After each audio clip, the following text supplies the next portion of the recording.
नागपुर का एक ऐसा नाम जो राजनीति से पहले समाज सेवा के लिए जाना जाता है, डॉक्टर नितिन राउत। मैं महाराष्ट्र की भी बात करूं तो ये जो गवर्नमेंट आज बैठी है ये केवल चुनाव आयोग की गवर्नमेंट है। आपके इस जर्नी में आपके माताजी का बहुत बड़ा प्रभाव रहा। आज जो कुछ भी मैं हूँ वो उसकी देन है, लेकिन मेरी माँ बहुत स्ट्रॉन्ग। आपकी जो ये पॉलिटिकल जर्नी रही है काफी संघर्षमय रही है। 1980 में कालीन नेताओं ने मेरी टिकट कटवा दी। जो सत्ता पक्ष है वो सशक्त विरोधी पार्टी चाहता ही नहीं है। आज जो बोध गया का आंदोलन दिख रहा है, उस समय सोशल मीडिया होती तो शायद इससे ज्यादा पॉपुलैरिटी और क्रेडेंशियल मिला रहा। नागपुर का एक ऐसा नाम जो राजनीति से पहले समाज सेवा के लिए जाना जाता है, सत्ता हो या ना हो, ये जनसंपर्क से लेके राजनीति के मंच तक लोगों के मुद्दों के लिए ये हमेशा खड़े रहे। उन्होंने लोगों के मुद्दों को समझा है, उन पे काम किया है, समर्पण से काम किया है और हमेशा उनका साथ दिया है। उत्तर नागपुर विधानसभा क्षेत्र के विधायक, महाराष्ट्र सरकार के पूर्व कैबिनेट मंत्री और कांग्रेस के ज्येष्ठ और अनुभवी नेता डॉक्टर नितिन राउत आज हमारे साथ है। नितिन जी, आपका नवभारत में बहुत बहुत स्वागत है। मुझे बहुत अच्छा लगा कि नवभारत ने आज ये पॉडकास्ट का शुरू किया। डिजिटल मीडिया काफी प्रगति पे है, सुनकर अच्छा लगा। और हम तो नवभारत मित्र परिवार के सदस्य हैं। बिल्कुल बिल्कुल इसलिए उसकी खुशी तो अलग ही होती है। बिल्कुल बिल्कुल सर, आपकी जो ये पॉलिटिकल जर्नी रही है काफी संघर्षमय रही है, उतार चढ़ाव आए हैं और इंटरेस्टिंग भी बहुत रही है। उसके साथ कांग्रेस का एक चेहरा है, बड़े महत्वपूर्ण निर्णय आपने लिए, एक जर्नी बहुत खूबसूरत रही है। लेकिन क्या ये आपका एम था कि आपको पॉलिटिकल इसमें राजनीति में ही आना है, या वो कहते हैं ना करियर बाय मिस्टेकन डेस्टिनेशन, ऐसा कुछ हुआ था? कैसे आना हुआ? जी नहीं, मैं तो कोई नियोजन तो था नहीं, ना कोई पारिवारिक मेरा बैकग्राउंड ऐसा है। ये बात उतनी सच है कि मेरे पिताजी ये स्वतंत्र संग्राम सैनिक है, लेकिन घर के जो हालात थे वो हालात किसी सोच के लिए लायक नहीं थे। यानी मेरी मदर जो थी वो तीसरी कक्षा पास थी, पिताजी चौथी कक्षा पास थे और मिल में, प्रेस मिल में मजदूरी करते थे, मजदूर थे। और घर के हालात बहुत ही यानी एक्सप्लेन करने लायक नहीं थे, बुरे। यानी ये समझ लो कि स्लम में भी लोग अच्छे रहते होंगे। मिट्टी का घर था उस समय, जिसको मराठी में सिंधी का घर बोलते थे। यानी कमचिया लगाकर उस पर मिट्टी का लेप लगाया जाता था, उस पर पेंट मारकर फिर वो घर रहता था। जमीन जो घर की रहती थी उसको गोबर से लिपा जाता था, इस टाइप का घर। और घर में दरवाजे नहीं, बिजली नहीं, बिजली भी नहीं, लैट्रिन बाथरूम नहीं, बाहर जाना पड़ता था। और पानी का नल नहीं, सार्वजनिक नल से पानी लेना पड़ता था। ऐसे तमाम बुरे हालात से गुजर कर मैं आगे बढ़ गया हूं। लेकिन ऐसा था कि राजनीतिक लक्ष्य नहीं था, बिल्कुल नहीं था। पहले तो रोजी रोटी की तलाश थी और ऐसे में मैं पहले मेरी मदर ने, क्योंकि जब मैं 4th स्टैंडर्ड तक, मैं वैसे देखा जाए तो नागपुर के एक बड़ा स्लम एरिया भानखेड़ा करके, वहां पे एक कारपोरेशन की स्कूल थी, वहां मेरा दाखिला हुआ और दाखिला होकर मैं 4th पास किया। बचपन में मैं अक्सर बीमार रहा करता था, बहुत ही दुबला पतला और बीमार रहता था। 5वीं में मेरी एडमिशन मेरी माँ को करानी थी न्यू इंग्लिश हाई स्कूल में, मेन ब्रांच में। तो उन्होंने वही के किसी टीचर को रिक्वेस्ट करके मेरा दाखिला कराया। और उस दरमियान हम रहने के लिए कमाल चौक के पास आए। वहां पे रहते वक्त पैदल जाना पड़ता था, आना जाना पड़ता था, और रेलवे क्रॉसिंग भी थी 2-2, लेकिन जाते थे। और साथ में जो दोस्त लोग थे उनसे अभी हम मिलजुल के बात करते थे, कई लोगों से रिलेशंस आते थे। तो हालात मजबूरी में फिर बीमार गिर गया मैं 7th स्टैंडर्ड में बुरी तरीके से। तो 8th पास होने के बाद मेरी मदर ने वहां से मुझे निकाल दिया और 9th स्टैंडर्ड में मैं घर के पास के स्कूल में आ गया। उस पीरियड में महात्मा गांधी की शताब्दी शुरू हुई थी। अच्छा। चूंकि मैं अच्छे स्कूल में पढ़ा था, बड़े स्कूल में था, तो थोड़ा सा डेयरिंग था मुझे, तो लोगों ने वहां पर मुझे कैप्टन बनाया, तब के छात्रों ने। और कैप्टन बनने के बाद जब शताब्दी का महोत्सव था तो उसमें वक्तृत्व स्पर्धा हुआ करती थी। अच्छा। तो उसमें भाषण देने के लिए कहा गया, तो मैंने भी हिस्सा लिया और वहां से बोलने का एक वक्ता करके मेरा करियर शुरू हुआ। 10th स्टैंडर्ड पास करने के बाद जब प्री यूनिवर्सिटी में दाखिला लिए तो हमने हिस्लाप कॉलेज में दाखिला लिए। मार्गदर्शक कोई नहीं, घर के लोगों को उच्च शिक्षा के बारे में नॉलेज नहीं होने की वजह से वो कुछ बता नहीं सकते थे। और जैसी हवा का रुख होता है कि जिधर जाएगी उस प्रकार से हम चले। तो मैंने वहाँ बीएससी प्री यूनिवर्सिटी साइंस में एडमिशन लिया और अनायास से स्टूडेंट्स लोगों ने, हमारे साथियों ने मुझे वहां भी कप्तान बना दिया और मैं लीडरशिप की शुरुआत आपकी यहीं से हो गई। वहां से लीडरशिप की शुरुआत हो गई और मैं स्टूडेंट लीडर करके वहां से ये हुआ। और पहले तो मैं इसमें स्टूडेंट फेडरेशन ऑफ इंडिया, क्योंकि मेरे कॉलेज में जो ग्रुप था वो कम्युनिज्म वाला ग्रुप था, कम्युनिस्ट पार्टी का, और स्टूडेंट फेडरेशन वाला। मैं खुद नहीं था स्टूडेंट फेडरेशन, लेकिन चूंकि उनके पैनल से चुनकर आया तो मेरा अटैचमेंट वहां आया। और उसी दरमियान मैंने रिपब्लिकन विद्यार्थी फेडरेशन ज्वाइन कर ली और उनके साथ चालू हुआ सफर। और वह सफर करते वक्त उस जमाने में दलित पैंथर का एक उदय हो गया, दलित पैंथर का निर्माण हुआ। 70 की दशक की बात है और दलित पैंथर बहुत बड़े पैमाने पे रिपब्लिकन पार्टी के पैरेलल खड़ी होकर एक बड़ी संगठन करके आई। तो उन्होंने मुझे अप्रोच किया और अप्रोच इसलिए किया कि मेरी क्रिकेट टीम हुआ करती थी, हम स्टूडेंट्स लोग क्रिकेट खेलते थे मैदान पे और मेरे साथ काफी बच्चे यंगस्टर्स साथ में होते थे। तो बोले आप अगर लीड लेंगे तो यंगस्टर्स बड़े पैमाने पे आएंगे और मशाल मोर्चा निकालने की जिम्मेदारी मुझ पर दी। और वो नागपुर का पहला मशाल मोर्चा उस समय मेरे इसमें निकाला गया। तब से पैंथर में मेरी काम चला, लेकिन मैं स्टूडेंट लीडरशिप छोड़ा नहीं। ग्रेजुएशन होने के पश्चात वही रोजगार के लिए, ये 12 महीना घर में गरीबी और खाने के लाले, कभी खाने के लिए हुआ करता था, कभी घर में होता भी नहीं था, भूखा रहना पड़ता था। चुपके से माँ थोड़ा सा बचा कर दे देती थी। ये कंडीशन से बाहर निकले तो ऐसे वक्त खुद का एजुकेशन करना, बहन छोटी मुझसे और उससे छोटे 2 भाई और 3 भाई मुझे, यानी टोटल हम 4 भाई है, सबका एजुकेशन कराना। आप कितने नंबर के? मैं नंबर 1। आप बड़े भाई। सारी जिम्मेदारियां मुझ पर थी, तो उनको पढ़ाना, उनका ये करना। लेकिन मेरी माँ बहुत स्ट्रांग थी, बहुत स्ट्रांग। आज जो कुछ भी मैं हूं वो उसकी देन है।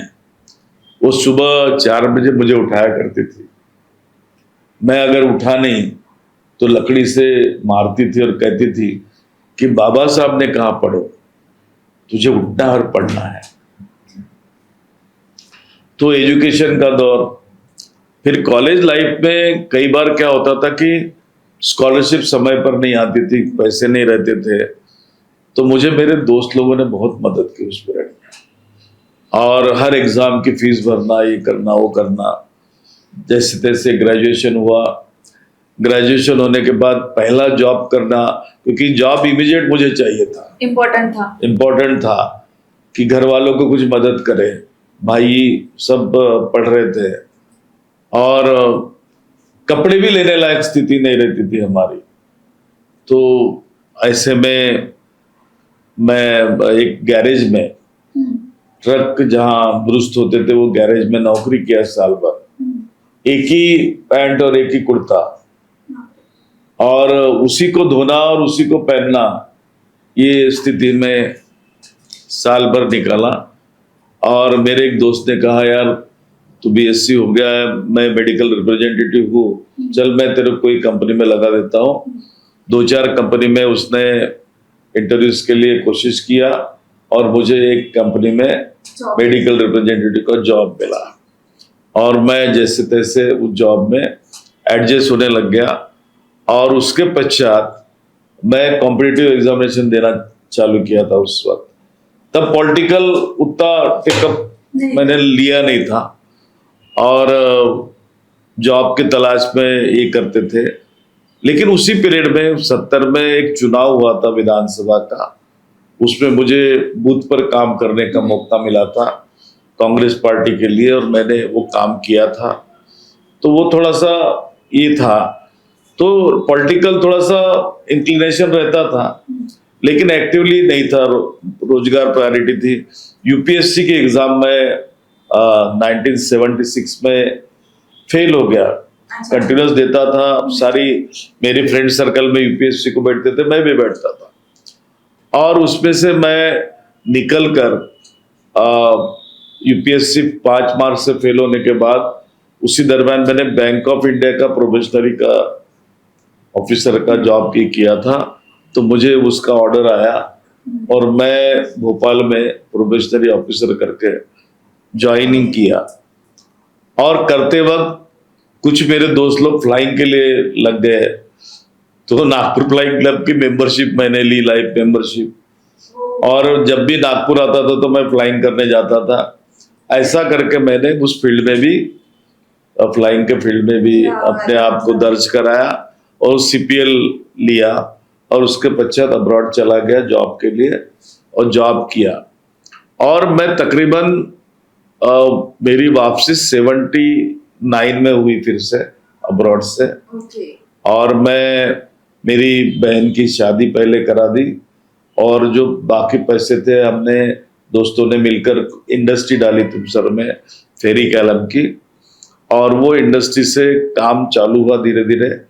तो मैं 85 तक के इंडस्ट्री संभालता था। उसके साथ सल्फ्यूरिक एसिड का बिजनेस, कोयले का बिजनेस, ऐसे चलते आया। तो मैं अप डाउन करता था तुमसर नागपुर।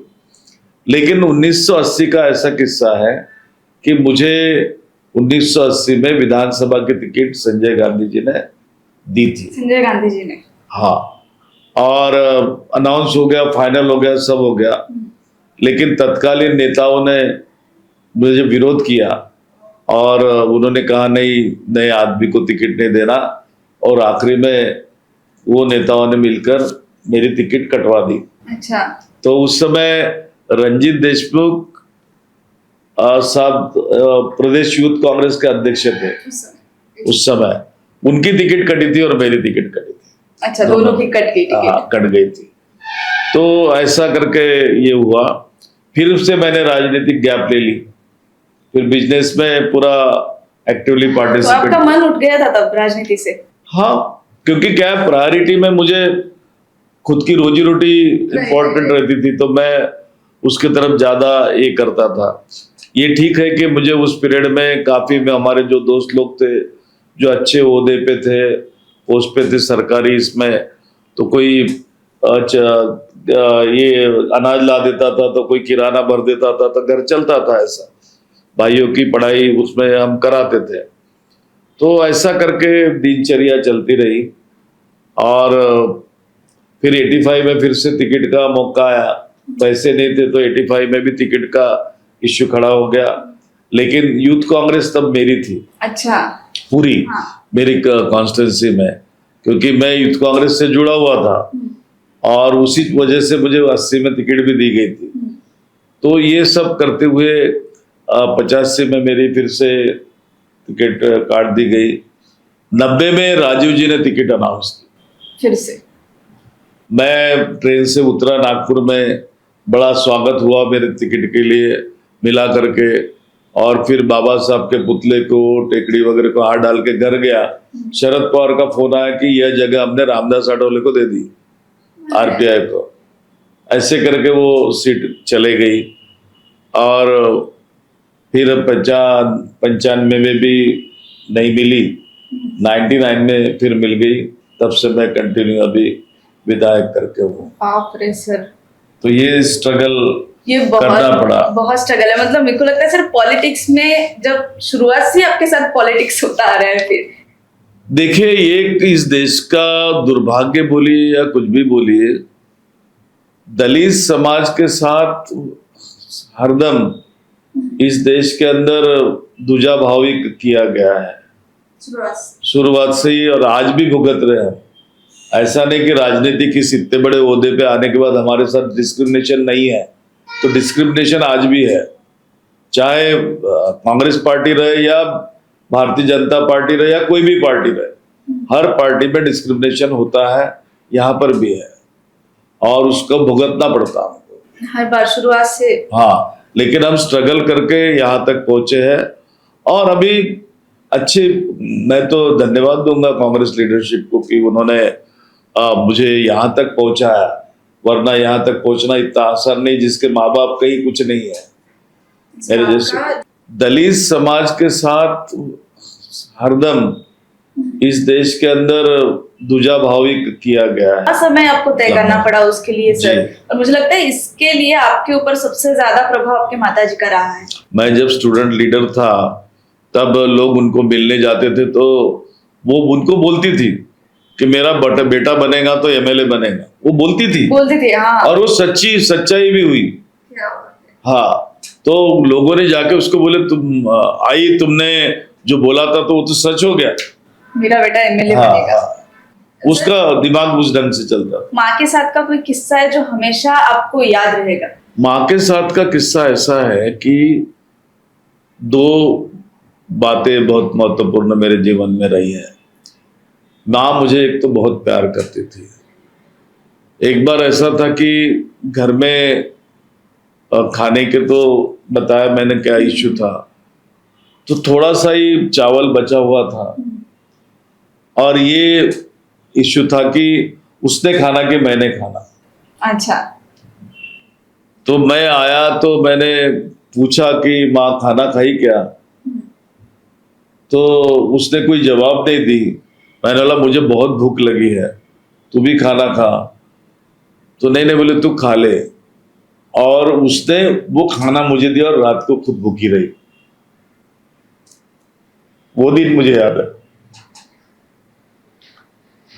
दूसरा ऐसा कि मैं देरी से आता था, पॉलिटिकल और सोशल रहता था, तो घर के बाहर बैठ के आंगन में इंतजार करते रहती थी।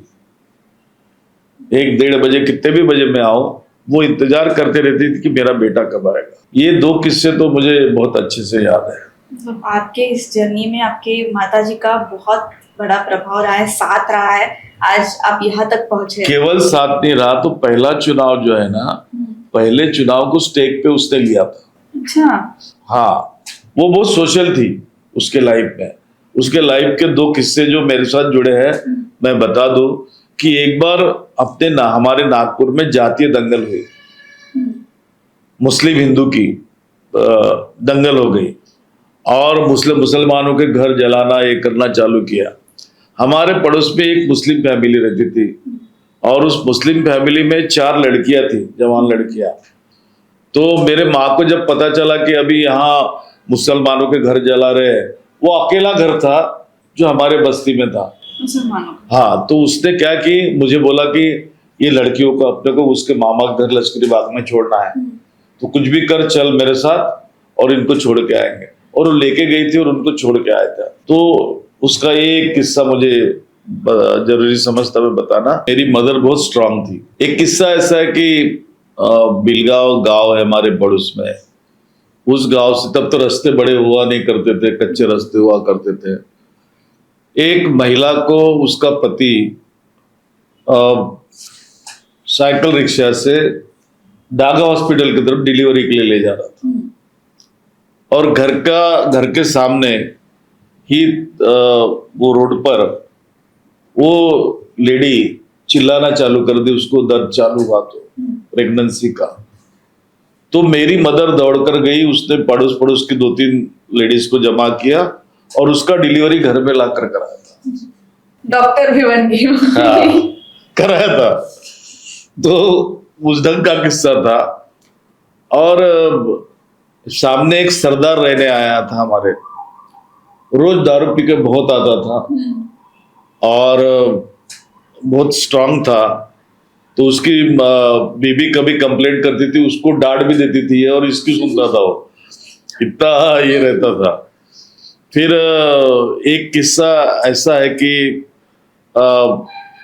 कई लोग मुझे सवेरे जब वो बाहर आंगन झाड़ती थी तो हाथ ठेला लेके लोग, सब्जी भाजी वाले टोकना लेके हाथ ठेला वाले वहां जाते थे, वो मेरे मदर को पकड़ते थे कि आई हमसे कुछ खरीदो। तो वो बोलती थी पैसे नहीं रहे मेरे पास, मैं नहीं खरीदू। नहीं नहीं आई कुछ भी दो, 1 आना दो 2 आना दो, तब आने वाला जमाना था। तो उससे खरीद लेते थे और वापसी में आके बैठ के उसको बोलते थे कि हमारा माल खप गया। तो उससे उनको ये लगता था कि ये खरीदेगी तो हम अपना माल बेच देंगे पूरा और आ जाएगा, ये विश्वास था। तो वो भी लाइन लगती थी उसके तरफ। बाप रे। तो उससे वो सोशली थोड़ा सा अपने आप को वो एक्सपोज करके उसने रखा था, जिसका बेनिफिट मुझे चुनाव में मिला और उसके वजह से आज मैं इस स्थिति में यहाँ तक पहुंचा हूँ। तक पहुंचा हूँ सर। जैसे आपने कहा कि एक मोमेडियन फैमिली थी, उनको बचाया आपकी माँ ने, ठीक उसी तरह खैरान जी का भी जो प्रकरण हुआ उसी में भी मुझे लगता है उनको जो न्याय मिला है उसमें आपकी बहुत अहम भूमिका रही। सिर्फ आपके वजह से वो उनको न्याय मिल पाया। यह जो डॉक्टर बाबा साहब अम्बेडकर जी के विचार और जो सोशल सामाजिक रिलेशंस और एक कटिबद्धता, कमिटमेंट्स सोशल फील्ड के साथ, उसी का परिणाम है कि खैरलान जी में मैं कर सका। खैरलान जी के वक्त का किस्सा ऐसा है कि विजयादशमी थी और विजयादशमी में एक दिन पहले मैं श्रामनेर बन गया था। क्योंकि मेरा फेथ बुद्धिज्म है तो मैं श्रामनेर बन गया था और मैं चीवर में था। और किसी ने मुझे आकर बताया कि ये छोटी सी न्यूज अखबार में 5-6 लाइन की न्यूज छपी थी कि खैरलान जी में एक दलित परिवार के ऊपर अत्याचार हुआ। तो मैंने, तब तो मोबाइल का जमाना था भी नहीं, मैंने कुछ सोर्सेस को भेजकर उनसे जानकारी ली तो उन्होंने बताया कि ऐसा ऐसा हो गया और मैं चीवर पहनकर वहां गया। अच्छा। चीवर पहनकर गया और मैंने वहां देखा तो मुझे वहां लगा कि यहाँ बहुत बड़ी गड़बड़ है और इस परिवार को जानबूझ के कत्ल किया गया है। और उसको मैंने उठाया, अनशन किया और मैं जब तक के वो रिजल्ट नहीं मिला तब तक के मैं वहां बैठा रहा। इवन कोर्ट की जो तारीखें थी वो तारीखों को भी अटेंड करता था मैं, और डिस्ट्रिक्ट कोर्ट ने उस समय उनको सबको फांसी की सजाएं सुनाई थी और सिर्फ आपकी वजह हाँ, से वो जो, तो वो काफी स्ट्रगल मुझे उस समय करना पड़ा था। और यह सब मैं अपनी जो सोशल लाइफ थी यहाँ की, जो मेरे मदर ने लोगों के लिए किया था, उसके लिए हमने किए। ऐसा ही एक किस्सा है कि मोवाड़ है नरकड़ के पास। मोवाड़ के वक्त बहुत जम के बरसात हुई और मोवाड़ नदी को यानी वर्धा नदी को बाढ़ आ गई और उस बाढ़ में मोवाड़ शहर बह के चला गया और कई लोग मर गए थे। तो उसकी लाशें उठाने के लिए कोई लोग नहीं थे। तो मेरा एक एनजीओ संकल्प करके, तो तत्कालीन कलेक्टर ने हमको कांटेक्ट किया, हमने वो लाशें भी उठाई और तकरीबन 2 महीना हमने वहां के लोगों को सुबह शाम खाना खिलाया गरम गरम। हमारा क्या संकल्प का था। संकल्प का भी किस्सा ऐसा है कि दीक्षा भूमि पे हम यंग लोग सब जाते थे और दीक्षा भूमि पे जाने के बाद वहां देखते कि गांव से, जो गांव खेड़े से आने वाले लोग, वो भाकरी लाते थे, गाठोड़ी के साथ भाकरी लाते थे और धूप में सुखाते थे भाकरी को और चाय खरीदते थे और चाय में डुबो डुबो के खाते थे। तो मैंने मेरे दोस्तों उनको बोला कि भाई ये तो बहुत गलत हो रहा है, अपन लोग सब कलेक्शन करके कुछ तो इनके लिए करते हैं। और फिर हमने पहले चाय की दुकान डाली वहां पे और फ्री में चाय देना चालू किया उनको। फिर ध्यान में नहीं आया कि इसमें ध्यान में ये आया कि इनका पेट नहीं भर पाता, कुछ ये नहीं होता, और हर मंदिरों में सब तरफ प्रसाद दिए जाते, अपन भी कुछ तो भी करना चाहिए। तो हमने फिर सब फैमिलीज के साथ बात किया, अपने दोस्तों के, मेरी भी नई नई शादी हुई थी, और उनसे बात करके कहा कि नहीं, अपन चूल्हा जला के जितना खिला सकते होंगे उतना खिलाने का, और उसको शुरुआत की है अंध विद्यालय से। और तब से हमने भोजन दान का कार्यक्रम दीक्षा भूमि पे चालू किया था। और उस समय हमने ये भी कोशिश की कि अखबारों में लिख के आता था 2-3 दिन बाद कि गंदगी का साम्राज्य बन गया दीक्षा भूमि के आजू बाजू का परिसर, कि यहाँ पे बौद्ध समाज के लोग आते हैं, गंदगी करके जाते हैं और हमको भुगतना पड़ता है। तो हमने वहां पे उनका शौचालय, लैट्रिन, बाथरूम्स के कैंपस बनाई थी IITM प्रेमाइसेस में, संकल्प के खर्चे से लोगों को रहने के लिए अरेंजमेंट की थी। एक बार तो ऐसा है कि बहुत बरसात आई, सारा कोलैप्स हो गया, तो यहाँ आजू बाजू की स्कूलें भी रखा नहीं करती थी, तो हमने वो जबरदस्ती खुलवाए थे, लोगों को रुकवाए थे। तो वो सोशल फील्ड हमारी NGO संकल्प के माध्यम से चालू हुई, उसी की वजह से खैरलाल जी में बेनिफिट मिला, और मुवाड़ में भी हुई, हमने किए। यहाँ तक कि हैदराबाद के अंदर में आप जाओगे तो हुसैन सागर है, हुसैन सागर में जो बुद्ध की मूर्ति है, बुद्ध मूर्ति, वो 250 टन की है। 250 टन? हाँ, एक पत्थर की बनी है, एक ही क्या बोलते हैं, पत्थर की पूरी शिला, एक शिला में मूर्ति बनी है। तो वो जब वहां बिठालने के लिए लाए जा रही थी तब वो पानी में गिर गई, नाव पलट गई और वो गिर गई थी, और सरकार उसको ध्यान नहीं दे रही थी निकालने के लिए। तो संकल्प का नाम सुन के बहुत सारे लोग वहां से आंध्र से यहाँ आते थे दीक्षा भूमि के कार्यक्रम के लिए, धम्मचक्र प्रवर्तन दिन के लिए, तो हमारे तरफ आए। तो उन्होंने हमारे धर्मगुरु जो है सुरेश ससाई जी, बदन तारे नागार्जुन सुरेश ससाई, उनके पास गए कि हमको राउत साहब से मिलना है, और मेरे पास लेके आए। तब हमने बंते जी को ले जाकर वहां आंदोलन किया 40 दिन, और नरसिंह राव जी प्रधानमंत्री थे, उनसे रिक्वेस्ट करके नेवी लगाकर नेवी से निकाले, और नेवी के थ्रू मूर्ति निकाले, इसलिए आज वहां खड़ी है। ये छोटी देर नहीं है। आपका सोशल ये बहुत स्ट्रांग रहा है। तब सोशल मीडिया नहीं था, अब था इंस्टाग्राम नहीं था, व्हाट्सएप नहीं था, कुछ नहीं था, तो इतना प्रचार प्रसार नहीं होता था। ऐसा ही किस्सा ऐसा है कि एक बार हमारे बौद्ध समाज के बहुत सारे भिक्खु लोग इंदौरा के बुद्ध विहार में इकट्ठा हुए, और उन्होंने कहा कि हम तो, हमारा फेथ तो बुद्धिज्म है, लेकिन हमारा बोध गया का महाबोधि महाविहार ये हमारे पास नहीं है, तो हिंदुओं के पास है, तो उसके लिए कुछ करना चाहिए। तो उसके लिए जो आंदोलन चली 1992 से, अच्छा, तो वो आंदोलन का महामंत्री मैं था। नाम के लिए बदन तारे नागार्जुन सुरेश ससाई, इनका नेतृत्व था। चूंकि मैं कांग्रेस पार्टी का साइमल्टेनियसली वर्कर होने से मैं अपने आप को बैकफुट पे रखता था, लेकिन वहां का general secretary, national general secretary करके काम किया। यहां से लोगों को ले जाना, उनका नियोजन करना, उतने किलोमीटर बाय रोड, उनका खाना पीना सब करके वहां आंदोलन करते थे। ऐसा तकरीबन 8-9 साल मैंने किया है। आज जो बोध गया का आंदोलन दिख रहा है, उस समय सोशल मीडिया होती तो शायद इससे ज्यादा पॉपुलैरिटी और क्रेडेंशियल मिला रहा। आज के जमाने में तो मतलब तो इतना सोशल वर्क किए।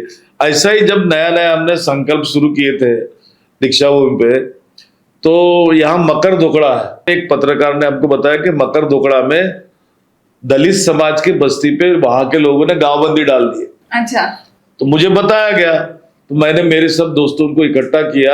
हमारी एक हमने बना लिया था, सारे दोस्त जो भी हमको पॉकेट मनी मिलता था, तो ऐसे सोशल फील्ड में हम डालते थे 5-10 लोग मिलके और ये करते थे। तो मैंने अच्छा, अब गांवबंदी के दलित समाज पे हम देखते हैं कैसी होती। तो हमने अनाज के बोरे, सब्जियां, किराना अपनी कारों में डालकर वहां ले गए, लोगों को दिए कि जो जनरल कम्युनिटी के लोग हैं उनके दुकान से कुछ खरीदे ही मत आप, और ऐसा करके हमने वो गांवबंदी उठा दी थी। ये मेरी सोशल लाइफ रही। तो सोशल लाइफ, ये कहते कहते एक सवाल आया है दिमाग में कि आप इतने मतलब सोशली भी एक्टिव थे उस समय, पॉलिटिकली भी आपका चल रहा था, नेता का परिवार कैसे होता था? तब तो संघर्ष से भरा था, अब एक अच्छी फैमिली है आपकी, कैसे आप समय देते हैं परिवार को, कैसे बैलेंस करते देखिए, हैं? जब तक के मैं अनमैरिड था, घर में बहुत कम समय देता था। हाँ, माँ ही घर पूरा चलाती थी, लेकिन मैं कहीं पे भी रहूं, इंडिया के अंदर कहीं पे भी मैं रहता था, रोज मेरी एक फोन मेरे माँ को जाती थी, और घर में गेहूं है कि नहीं, घर में चावल है कि नहीं, घर में तेल है कि नहीं, ये सारी बातें पूछा करता था कि सब है कि नहीं, व्यवस्थित है कि नहीं, भाइयों का किसी का कुछ ये है क्या। तो वो बताती थी कि नहीं रे बाबा, जो आतस अब खत्म हो गया, अनाज नहीं है, ये नहीं है। फिर मैं किसी दोस्त लोगों को बोलना, रिक्वेस्ट करना, फिर उनके माध्यम से वो घर में पहुंच जाता था। ऐसा करके मैनेजमेंट हमारा होता था। और भाइयों के पढ़ाई के लिए ध्यान देने के लिए जो मेरे दोस्त लोग या मेरे बैचमेट्स जो एजुकेशन फील्ड में थे, कॉलेज में लेक्चरर्स, प्रोफेसर्स, उनको बोलता था कि ध्यान दे दो, पढ़ रहा कि नहीं बरोबर, क्या कर रहा कि नहीं, और वो उनको ध्यान देते थे। अभी ऐसा है कि मेरे चारों भाई अच्छी पोजीशन पे रिटायर्ड होके घर में आए हैं, और हमारे भी बच्चे सब जगह सेटल है। आपकी बेटी पायलट है? मेरी बेटी पायलट है। उस जमाने में तो लड़कियों को कोई रिस्पॉन्स देता नहीं था बरोबर, तो मुझे लगता था कि क्यों ना मेरी बेटी आसमान को छू ले। बिल्कुल। मैंने छूने की कोशिश किया, इसने भी छूना चाहिए, तो मैंने उसको उड़ने की एक दिशा उस समय दिखाई, और उस दिशा में उसने काम किया, और वो पायलट बनी। और मैरिज के बाद अभी उसने छोड़ दिया फ्लाइंग, अब वो खुद का बिजनेस की कर रही है, और अच्छा खासा उसका ऐसा कर रही है। empire प्राउड फादर है की खुद तरह तो का। आपको तब ये हुआ होगा जब हाँ। पहली उड़ान भरी थी बेटी ने। हाँ। सर, भले ही आप नेता दलितों के हो, मतलब उस कैटेगरी से आप चुनाव लड़ते हो, लेकिन उत्तर नागपुर को जो उत्तम नागपुर आपने बना दिया है, मतलब सारे हिंदू, मुस्लिम, पंजाबी, सिख सब लोग मिलके, मतलब सार्वजनिक जो जीवन है आपका, उन लोगों ने जो आपको सराखों पर रखा है, क्या जादू कर दिया सर ऐसा? आपके जन्मदिन पे भी देखो तो सभी सर्वधर्मीय समभाव लोग वहां पे दिखते हैं। उत्तर नागपुर को एक मिनी इंडिया कहते हैं। यह जादू नहीं है, यह समझ की बात है। 1920 में मेरे ख्याल से साइमन कमीशन है, कोई तो भी कमीशन आई थी इंडिया में, और उस कमीशन में डॉक्टर बाबा साहब अम्बेडकर जी ने पहली बार अप्रोच किया था, और उनको चिट्ठी लिखी थी, निवेदन दिया था। तो जब वे अपना रिप्रेजेंटेशन देने उनके पास पहुंचे, तो कमीशन ने पूछा उनको कि आप किस कम्युनिटी को रिप्रेजेंट करते हैं। तब बाबा साहब ने जवाब दिया था कि मैं किसी कम्युनिटी को रिप्रेजेंट नहीं कर रहा, तो I am first Indian and last Indian. तो वह मेरे दिमाग में बैठा था। दूसरी बात कि बाबा साहब ने जब इस देश को संविधान दिया, तो संविधान का प्रियम्बल ही कहता है लिबर्टी, इक्वालिटी एंड फ्रेटर्निटी। तो ये सूत्र जिसने समझा वही इस पर वर्क कर सकता। तो ये बातें ध्यान में रखते हुए मेरी कॉन्स्टिट्यूंसी का जो फैब्रिक है, वो फैब्रिक में केवल एक कम्युनिटी नहीं है, दो कम्युनिटी नहीं, तो वो मिनी इंडिया है। Right, mini India. वहाँ हिंदू भी है, वहाँ बौद्ध भी है, वहाँ मुसलमान भी है, वहाँ सिंधी भी है, पंजाबी भी है, बंगाली भी है, हाँ मद्रासी भी है, वहां पर छत्तीसगढ़ी भी है, बालाघाटी भी है, और ओबीसी के तेली कुंबी भी है। सब है। और जब आपका जन्मदिन होता है, जब हम देखते हैं, तो सभी धर्म के लोग इतने उत्साह से, इतने वो देखने को नहीं मिलता सर कहीं नागपुर में। तो मैंने जब ये फैब्रिक्स जब मेरी इसका है, तो मैंने एमएलए बनने के पहले 1990 में रिसर्च किया था, क्योंकि मैं रिसर्च का स्टूडेंट हूँ। मैं आईआईएम में भी रहा, या जेएनयू में भी रहा, और यहाँ भी पढ़ा है विद्यापीठ में।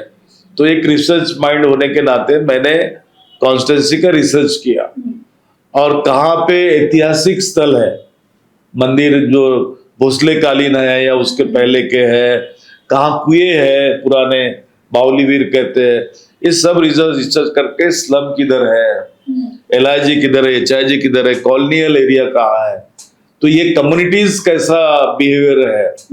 जैसे एग्जाम्पल के तौर पे पहले सिंधी कम्युनिटी जो हमारे यहाँ होती थी, वो सिंधी कम्युनिटी की लेडीज जो होती थी वो बस्तियों में आजू बाजू के घूमती थी और घूमकर पुरानी साड़ियां परचेस करती थी, कपड़े नहीं, साड़ियां केवल।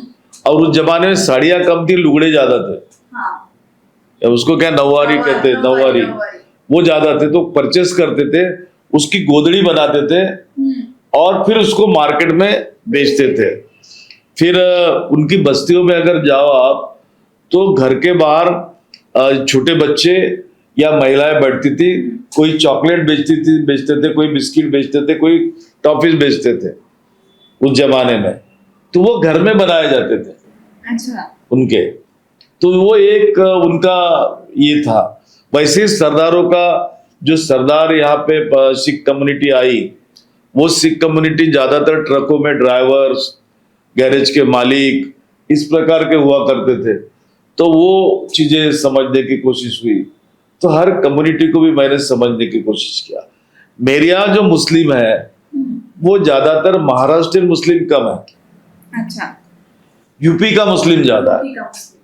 तो यूपी का मुस्लिम वो कहाँ का मुस्लिम है, वो शेख है, वो खान है, वो अंसारी है, वो कुरैशी है, ये सब समझने की कोशिश हमने की और उसमें से सर्वधर्म समभाव को साथ में रखते हुए काम किया। एज ए MLA डेवलपमेंट का फंड भी मुझे मिलता था, उसमें भी मैं उसका वाटअप करते वक्त वो ध्यान में रखता था कि किसका कितना हिस्सा है। दो चीजें महत्वपूर्ण है। एक तो हमारे नेता राहुल जी कहते हैं कि नफरत छोड़ो, मोहब्बत की दुकान लगाओ, तो हमने पॉजिटिव वे में वो चीज की। दूसरी चीज उन्होंने कहा डरो मत, तो हमने निडरता से हर चीज को संभाला है। और मुझे आप कुछ भी बताइए, मुझ पर इंदिरा जी का बहुत बड़ा प्रभाव है। अच्छा। उनका 20 पॉइंट प्रोग्राम्स मुझे बहुत भा गया था, पसंद आ गया। तो मुझे इंदिरा जी बहुत भा गई थी। और इंदिरा जी का जो 20 पॉइंट प्रोग्राम्स है, वो प्रोग्राम मुझे ऐसा लगता था कि ये डॉक्टर बाबा साहेब आम्बेडकर जी का ही पैकेज है। अच्छा। और वो पूरा कॉन्स्टिट्यूशनली रिलेटेड रहा। उन्होंने जो बैंकों का नेशनलाइजेशन किया, राजा महाराजाओं के प्रीवी पर्सेस से किए, तो वो प्रभाव पड़ा।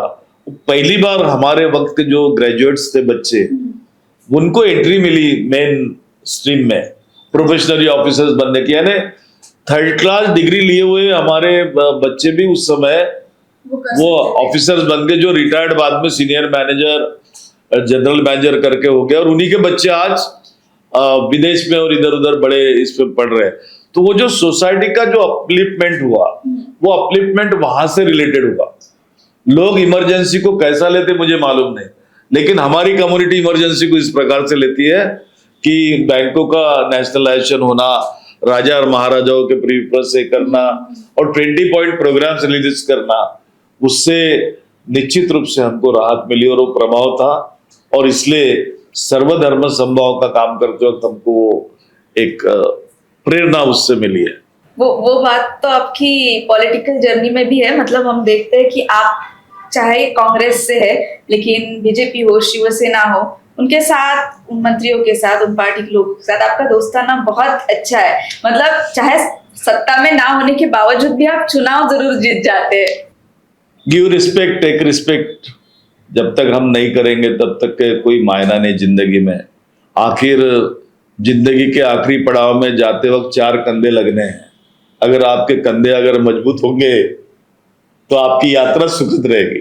बिल्कुल बिल्कुल सर। और मुझे लगता है आप एक ऐसे पॉलिटिशियन हैं जिनका सबके साथ मतलब मिलजुल कर आप सबको लेके चलते हैं जी। आज के अगर हम बात करें देश की, आज के माहौल की, तो आजकल सर ऐसा है ना कि विरोध में बोलने वाले को शत्रु ही समझा जाता है।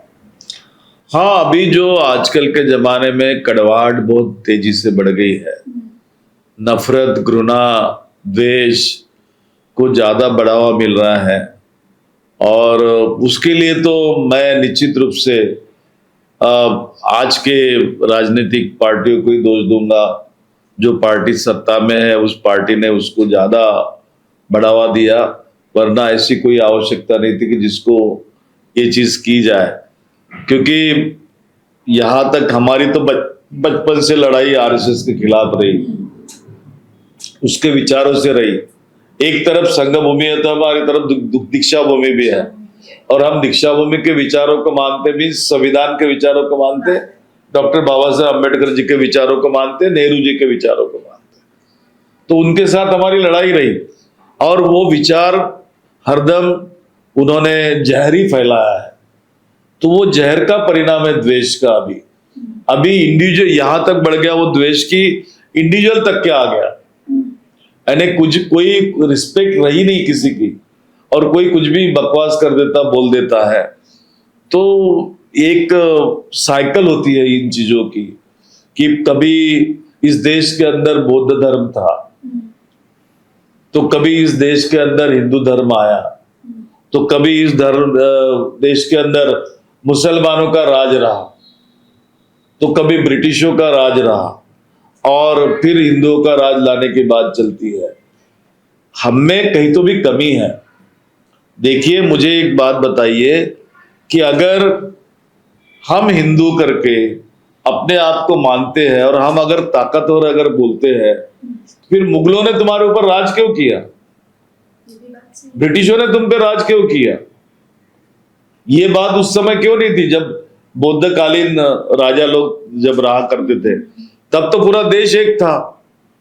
तो कहीं तो भी हमारी आचरण में जहर घोला जाता है और जहर फैलाया जाता है, जिसमें हम आपस में ही बढ़ जाते हैं, और उसका फायदा तीसरा उठाता है। वो हम ही करते हैं। तो आज जो दिख रहा है ये बदल भी सकता है, और निश्चित रूप से आपने देखा होगा कि पिछले श्रीलंका में क्या हुआ, बांग्लादेश में क्या हुआ, अब नेपाल में क्या हुआ। मैं अभी बॉर्डर पे ही था जिस वक्त हुआ था। अच्छा, उत्तराखंड के नेपाल के ही बॉर्डर पे था। तो भारत में होने में देर नहीं लगेगी। मतलब अभी भी यहाँ पे एल्गार मोर्चा जब नागपुर में हुआ, तो किसान भी इसी की दे रहे कि किसानों के बच्चे अगर जाग जाए, मतलब ये आप देखिए, सुखी कौन है? इस देश का युवा सुखी नहीं है, इस देश का किसान सुखी नहीं है, तो सुखी है कौन? तो जब जो लोग सुखी नहीं है वो सड़कों पर आते तो एल्गार होता है, और वो हुआ है। आज शांतिपूर्ण ढंग से हुआ, कल पता नहीं क्या हो सकता है, कुछ भी हो सकता है। आज तो राजनीति में भी कुछ भी हो जाता है, रातों रात सत्ता पलट सकती है, तो कुछ भी हो सकता है। सर, जब किसी के पास सत्ता होती है, आती है, तो उस सत्ता, वो पावर का इस्तेमाल उनको कैसा करना चाहिए? देखिए, सत्ता यानी पावर। पावर आपको ये कहता है कि पावर में एक तो अच्छा प्रशासन दे आप, जिससे लोगों को राहत मिले। दूसरा, वेलफेयर दे। सत्ता के दो मायने होते हैं, एक गुड गवर्नेंस और दूसरा गुड वेलफेयर। तो गवर्नेंस में आप गवर्नमेंट चलाते वक्त लोगों को न्याय मिल सके, इस सुविधा के साथ काम करना। और वेलफेयर में लोगों की एजुकेशन, लोगों का स्वास्थ्य और समाज में एकता, ये चीजें बनाने के लिए सामाजिक न्याय की भूमिका लेना पड़ता है। आज एजुकेशन में फंड नहीं है, हेल्थ को फंड नहीं है, एग्रीकल्चर में फंड नहीं है, फिर है किधर? कहाँ वेलफेयर है? किसका वेलफेयर हो रहा है? किसका वेलफेयर सरकार करना चाहती है? ये सवालात आता है, बहुत बड़े सवाल है। और कॉन्स्टिट्यूशन कहती है कि एक तरफ गुड गवर्नेंस देते वक्त दूसरी तरफ हमने सोसाइटी को वेलफेयर करना चाहिए, उसको अच्छा चीजें प्रोवाइड करना चाहिए, एजुकेशनली बिल्डअप करना चाहिए। लेकिन वो चीज हो नहीं रही। हमारे यहाँ शिक्षा का स्तर गिर रहा है, हमारे यहाँ स्वास्थ्य का स्तर गिर रहा है। एक तरफ बढ़ते हुए दिखता आपको, हाँ, दिखता है, लेकिन जैसा दिखता है वैसा है रहता नहीं। तो दिखावे से ज्यादा प्रैक्टिकली जमीन पर क्या है वो जानना जरूरी है। मैं कल एक बड़े नेता का वीडियो देख रहा था, वह नेता इस देश के ट्रांसपोर्ट मिनिस्टर है देश के, अच्छा। और कह रहे थे कि मुझ पर रोज लोग उंगली उठाते हैं और कहते हैं कि ये रोड टूट गई, ये ब्रिज गिर गया, ये हो गया, वो हो गया। मैं दोषी हूं? मैं कैसा दोषी हो सकता? मैं अभी इस प्रकार का QR कोड बनाऊंगा कि उसमें दोषी मंत्री नहीं रहेगा, उसमें सेक्रेटरी भी दोषी रहेगा, उसमें कॉन्ट्रैक्टर भी रहेगा, इंजीनियर भी रहेगा, सब रहेगा।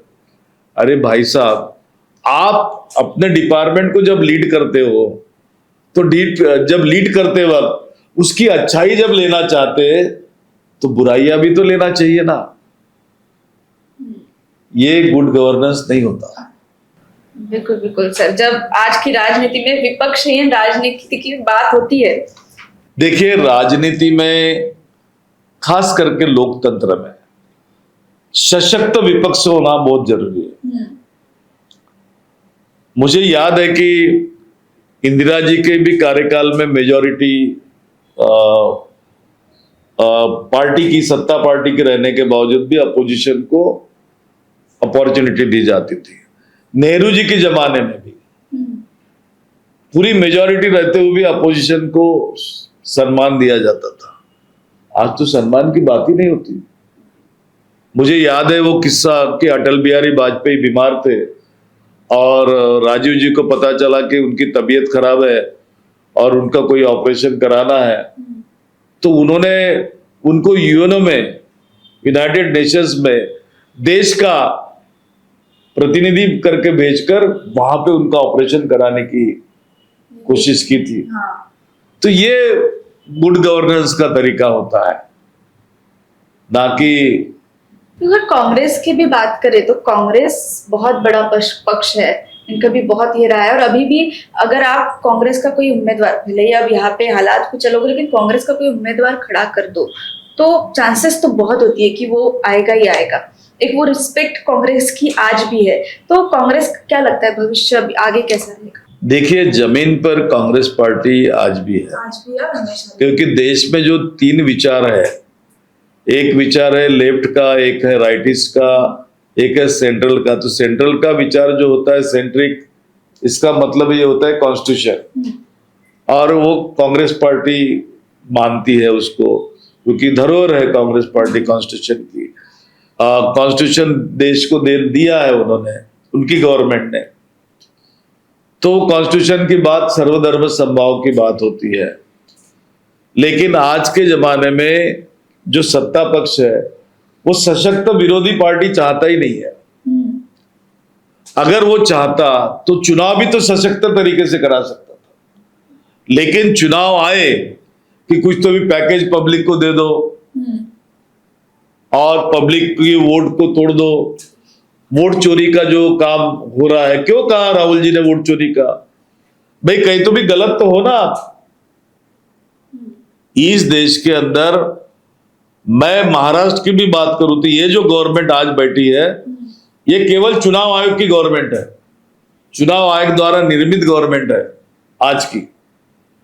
ये कोई पब्लिक ने चुनकर दी हुई गवर्नमेंट नहीं है, क्योंकि चुनाव के दिन ही जब पेटियां बंद कर दी गई तब का मतदान और बाद में अनाउंस किया 2 बार, उसमें कितना डिफरेंस है। इसका मतलब वो चुनकर नहीं आ रहे थे, चुनकर लाया गया। जिस प्रकार शिंदे गवर्नमेंट जो यहां बनी वो फैब्रिकेटेड गवर्नमेंट थी, वो कॉन्स्टिट्यूशनल गवर्नमेंट नहीं थी। सत्ता पक्ष ने फैब्रिकेटेड किया, क्यों? क्या जरूरत थी? इसका मतलब कहीं तो भी आप देश के संविधान को ही नहीं मान रहे, सत्ता को केवल वैल्यू कर रहे हैं, आप सत्ता को मान रहे हैं और उस ढंग से चल रहे, इसलिए हो रहा है। बिल्कुल, कई बार ये तो राहुल गांधी जी ने जो ये बात, वोट चोरी की बात सामने आई थी, उसके बाद कांग्रेस के बहुत विद प्रूफ के साथ बातें सामने आई थी, लेकिन उसका कुछ ये ज्यादा हुआ नहीं। मैंने वही कहा ना कि सम्मान जो होता है एक अपोजिशन का, और जो सशक्त विरोधी पार्टी करके सम्मान देना चाहिए, वही नहीं चाहती है अभी की विद्यमान सरकार। और इस वजह से विद्यमान सरकार लोकतंत्र को ही नहीं मानती। यह मेरा अपना मत है। सर अभी इलेक्शंस आ रहे हैं, जी। और इलेक्शंस में आपको क्या लगता है, इलेक्शंस कैसा रहेगा, या फिर अपने जो वोटर्स रहते हैं उन्हें किस मुद्दों को देख के वोट करना चाहिए? देखिए, अभी जो इलेक्शन आ रहा है, इस इलेक्शन में भी वोट का इश्यू है रहेगा। है। आपने देखा होगा, आदित्य ठाकरे जी ने प्रेजेंटेशन दिया, राज ठाकरे का ये आया। कल परसों मैं मेरी ऑफिस में बैठा था, एक प्रभाग के मेरे कुछ लोगों ने आकर बताया कि एक ही व्यक्ति का नाम 10 जगह आया भाव। तो इसका मतलब क्या हो गया? इसका मतलब ये है कि चुनाव आयोग उनका साथ दे रही, लेकिन उसके बावजूद भी आज अगर हम चुनाव का महाराष्ट्र में विचार करेंगे तो यहाँ की जनता महाराष्ट्र के गवर्नमेंट के साथ नहीं है। यहाँ की जनता जो विरोधी पार्टी में बैठे हैं उनके साथ है, उनके साथ जाना चाहती है। देखते हैं कि चुनाव में उसका क्या होगा, वो आगे तो देखने को मिलेगा। सर ये बातें तो आपको मैंने सुना है आप पंजाबी बोलते? हाँ, थोड़ा सा। अब कुछ बोल के दिखाइए ना पंजाबी, हमें भी सुननी है कि सर के मुंह से कैसे पंजाबी दिखती है। तुसी कैसे हो? ऐसे ठीक से नहीं, वधिया से। हाँ, वधिया ने बढ़िया बढ़िया। हाँ, तो क्या हाल है तुम्हारे? आप कैसे हैं? आप कैसे हैं? हाँ, तो ये होता है। आपको मूवी देखना अच्छा लगता है? Of course. कौन सी है फेवरेट फिल्म, हीरोइन कौन सी है फेवरेट आपकी? देखो, मुझे तो उस जमाने की मूवी 2 बहुत अच्छी लगती है। एक तो मुगले आजम और दूसरी मेरे महबूब। मेरे महबूब, मुगले आजम तो मैंने भी देखी है। मेरे महबूब राजेंद्र कुमार। और हीरोइन सर? हीरोइन में देखा जाए तो पुराने इसमें तो मधुबाला मुझे लगा ही था आप मधुबाला बोलेंगे करके। अब समय नहीं मिलता होगा सर? बहुत कम मिलता है। लेकिन अभी मैंने OTT देखा बीच में, वो बंदिश पंडित, वो मुझे बड़ा अच्छा लगा। हाँ, आजकल तो काफी मतलब कश्मीर फाइल्स के ऊपर आर्टिकल 370 ऐसे तो बहुत फिल्म्स, आजकल तो ये फिल्म्स बहुत आ रही है। हाँ, आ रही है, लेकिन देखिए कि कंप्लीट जो टीवी चैनल्स है वो एक तरफा जा रहे हैं। रिलीजियसली हिंदुइज्म को बढ़ावा देने के दृष्टिकोण से ही उनके शोज आ रहे हैं। वो शोज कोई सर्वधर्म समभाव के नहीं होते हैं और दूसरे किसी भी रिलीजन्स के इश्यूज को डील करते हुए नजर नहीं आते। तो एक प्रकार से कैंपेन है वो इस गवर्नमेंट का, एंटरटेनमेंट के माध्यम से हिंदुइज्म का कैंपेन किया जाता है, जबकि कॉन्स्टिट्यूशन का कैंपेन होना चाहिए, सबको साथ लेकर चलने का कैंपेन होना चाहिए। बिल्कुल सर। एक डॉक्टर नितिन राउत अभी तो एक पॉलिटिशियन है, समाज सेवक है, इसके अलावा उनको क्या करना सबसे अच्छा लगता है? देखिए, मुझे पढ़ने का बहुत शौक है और खेल में तो मैं क्रिकेट ज्यादातर खेलता था पहले, अभी तो कम हुआ है। लेकिन जिससे भी संबंध बना के रखने, रिलेशन बना के रखने हैं, तो इतने अच्छे संबंध होने चाहिए कि वो टूटे ना, उसकी प्रिकॉशंस लेनी चाहिए। चाहे वो किसी जाति के हो, किसी धर्म के हो, पुरुष हो, स्त्री हो, तो ये मुझे बहुत अच्छा लगता है और मैंने मेरी फ्रेंडशिप सब में बना के रखी है। बिल्कुल, वो तो आपके विधानसभा क्षेत्र में भी दिखते हैं और आपके पॉलिटिकल करियर में भी दिखते हैं कि किस तरह आपने सबके साथ अच्छे से बना के सबको लेकर आप चलते हो। वैसे तो सर कह रहे हैं जब PhD आपने की है, वैसे तो इतना सब कुछ सुनने के बाद इतने आपके काम हमने देखे हैं, PhD तो आप पे होनी चाहिए सबसे बेहतर, कि जिस तरह से आपका संघर्ष रहा है, आपने काम किए हैं सर। और मुझे कहते काफी लोग कि भाऊ आप आपकी जीवनी लिखिए, एटलीस्ट डिक्टेट कीजिए, तो वो तो ऐसा होता है कि तुम चाबी भर दो और सामने वाले को बोलना चालू करा दो, तब वो पॉसिबल हो सकता है, ऐसा नहीं हो सकता। थोड़ा बहुत आपने किया है, थोड़ा बहुत, लेकिन समय की मार से वो ज्यादा चल नहीं सकता। लेकिन मुझे हर वक्त ऐसा लगता है कि मैंने सोसाइटी से बहुत कुछ लिया है, तो आज मैंने सोसाइटी को रीपे करना चाहिए। मैं इस पोजीशन पे आ गया हूँ अभी। तो मैं अभी सिर्फ देना चाहता हूँ, मुझे कोई किसी चीज की ये नहीं है कि मुझे ये चीज चाहिए वो चीज चाहिए। I got everything and I am satisfied. आज जब सराज पीछे मुड़ के आप देखते होंगे तो क्या लगता है? आपने बहुत अच्छा सवाल मुझे पूछा। मेरा छोटा भाई जो national institute of medical sciences से डायरेक्टर करके रिटायर्ड हुआ है, वो बीच में मुझे पूछने लगा कि भाऊ अपने बच्चे ऐसे है वैसे है ये है। मैंने उसको एक ही सवाल बोला कि तुम जब छोटे थे तब कैसे थे, अपने पापा के भाई लोग कैसे थे, अपने मम्मी के माँ के भाई बहन कैसे थे, और आज तुम्हारे बच्चे कौन सी पोजीशन पे है। ये अगर आपने देखा तो आपको ये सेटिस्फेक्शन मिलेगा कि वे अभी काफी अपलिफ्ट होकर अच्छी पोजीशन में बैठे हैं। तो this is the only satisfaction. मतलब मागे वळून बघितलं तर समाधान मिळतं। खूप बहुत ही अच्छा सर, ये जर्नी आपकी हमने सुनी, बहुत ही संघर्षमय जर्नी रही है, हमको उससे सीखने को मिला है। और जो आपकी एक जिद थी, विल पावर था, मतलब आपको करना क्या था, किस इसमें आप आए, लेकिन उसमें भी आप हारे नहीं, लोगों की सेवा आपने की और आज भी आप वो करते रहे। सर आज आप हमारे साथ हैं, हमारे दर्शक आपको देख रहे हैं, आपके बहुत सारे कुछ किस्से सुने, आपके जीवन के बारे में हमने जाना, शायद ये लोगों को पता होगा, इतने अच्छे आपके विचार है। आखिर हमारे दर्शकों को आप क्या कहना चाहेंगे?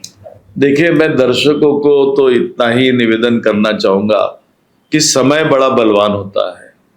जो चीज भी करनी है उसको समय की धारणा में उतारना चाहिए, चाहे आपका जीवन हो, आपका लक्ष्य हो या आपकी मेहनत हो। और हम जिस जगह पे आज खड़े हैं उससे अगर आगे जाना है तो उसकी दिशा निश्चित होनी चाहिए, और उस पर आप मेहनत करके, अच्छा परिश्रम करके दिशा में प्रामाणिकता से अगर जाएंगे तो आपके लक्ष्य की पूर्ति होगी। और उसके लिए आपको अगर किसी को समझना है तो आप डॉक्टर बाबा साहब आम्बेडकर, जिन्होंने इस देश को संविधान दिया, उनकी जीवनी को अवश्य पढ़े। अगर भी उनकी जीवनी को आप पढ़ोगे तो वो परिस्थितियां जिसमें कोई भी दलित स्कूल में जाने की बात भी नहीं कर सकता था, तो उसमें वो स्कूल में गए, इतनी सारी डिग्रियां ली जो डिग्री आज तक किसी ने ली नहीं। तो वो जो विपरीत परिस्थिति का सामना उन्होंने कैसा किया और वे जीरो से हीरो कैसे बने, ये अगर आप समझ लेंगे तो आपका जीवन निश्चित रूप से सार्थक होगा। बिल्कुल बिल्कुल। और डॉक्टर बाबा साहेब आम्बेडकर की जीवनी के ऊपर ही सर की डॉक्टरेट है, सर ने पीएचडी उसमें की है, और उनके विचार हमेशा से ही प्रेरणा देते रहे हैं। आज भी सर, मुझे लगता है आज का जो यूथ है वो पढ़ते हैं, डॉक्टर बाबा साहेब आम्बेडकर को पढ़ते हैं, गौतम बुद्ध को करते हैं और उनके विचारों पे चलते भी है। और आज का जो हमारा पॉडकास्ट रहा है डॉक्टर नितिन राउत जी के साथ, उनके साथ हमने बातें की, उनके जीवन के बारे में जाना, संघर्ष जाना। सही में तो एक नेता कैसा होना चाहिए, एक व्यक्ति कैसा होना चाहिए, तो डॉक्टर नितिन राउत जैसे होना चाहिए। और ये पॉडकास्ट आपको देखना जरूरी है। जिस तरह से उन्होंने संघर्ष किया है, उनकी माताजी ने उनके ऊपर उनका जो साथ दिया है, माताजी का उनका जो प्रभाव है, आज भी वो अपने माँ को कभी भूले नहीं, और मुझे लगता है कभी भी वो यादें हुई कभी माँ की जाएंगी नहीं, उन्होंने हमेशा अपने करीब रहेगी। और सर आज आप हमारे साथ हैं, नवभारत के साथ जुड़े, बात किए, बहुत बहुत शुक्रिया आपका समय देने के लिए और आपके आने वाले समय के लिए ढेर सारी शुभकामनाएं। आपका स्वास्थ्य सुरक्षित रहो, हेल्दी आप रहो और ऐसे ही समाज की सेवा करते रहो, लोगों का ढेर सारा प्यार आपको मिले।